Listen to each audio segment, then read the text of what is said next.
दोस्तों, बहुत समय पहले की बात है। एक गांव के एक मंदिर में एक पुजारी था। वो पुजारी अपना सारा समय मंदिर की सफाई, पूजा पाठ, आने जाने वालों के लिए पूजा करने में ही बिताता था। उसके परिवार में कोई नहीं था और वो अपना खाना पीना मंदिर में होने वाले चढ़ावे से ही चलाता था।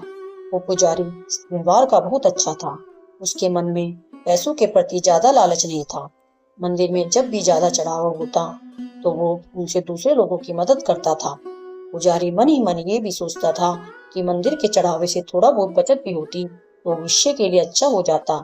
लेकिन गांव का मंदिर था तो वहां लोगों का आना जाना कम होता था। मुश्किल से दिन भर में 5 से 6 पैसों का चढ़ावा हो पाता था, जिसमें से पुजारी अपने घर की जरूरतों को पूरा करने के बाद सिर्फ 2 पैसे ही बचा पाता था। और जब कभी चढ़ावा ज्यादा होता तो पुजारी के पास कोई ना कोई व्यक्ति ऐसा आ जाता जिसे मदद की जरूरत होती थी और पुजारी उसे मना भी नहीं कर पाता था।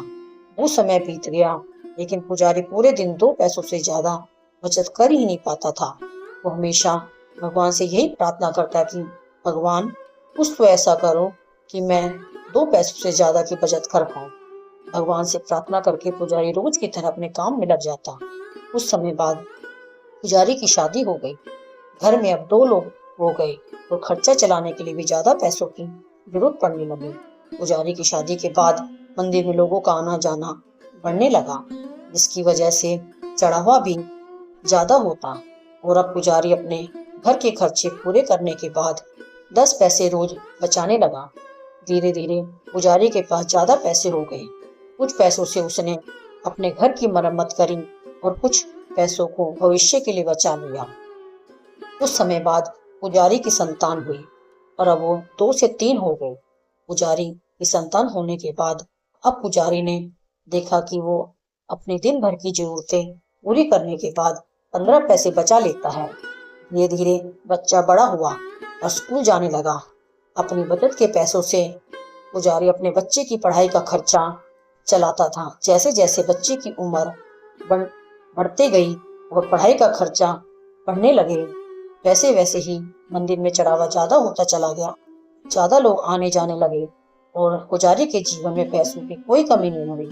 अपनी जिंदगी को इस तरह बदलता देख पुजारी ने एक दिन भगवान से प्रार्थना करी और पूछा, भगवान, मैं रोज के 2 पैसे बचाता था और बहुत कोशिश करने के बाद भी मैं कभी 2 पैसों से ज्यादा नहीं बचा पाया, लेकिन आज मैं सब खर्चे करने के बाद भी 30 पैसे बचा लेता हूँ, जो कि मेरे और मेरे परिवार के लिए बहुत है।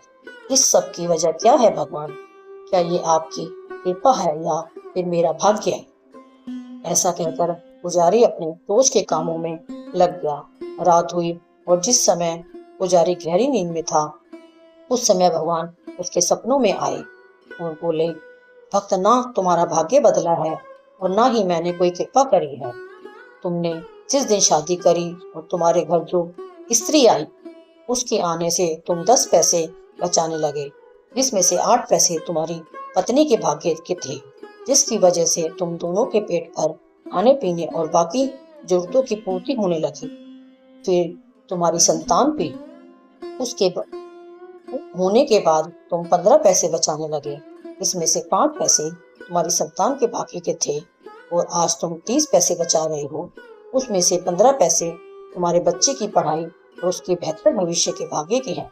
भक्त, तुम आज भी अपने भाग्य के सिर्फ 2 ही पैसे बचा रहे हो और आगे भी 2 ही बचा पाओगे।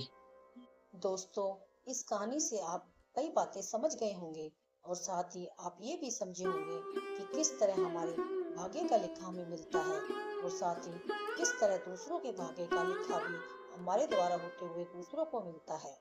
धन्यवाद।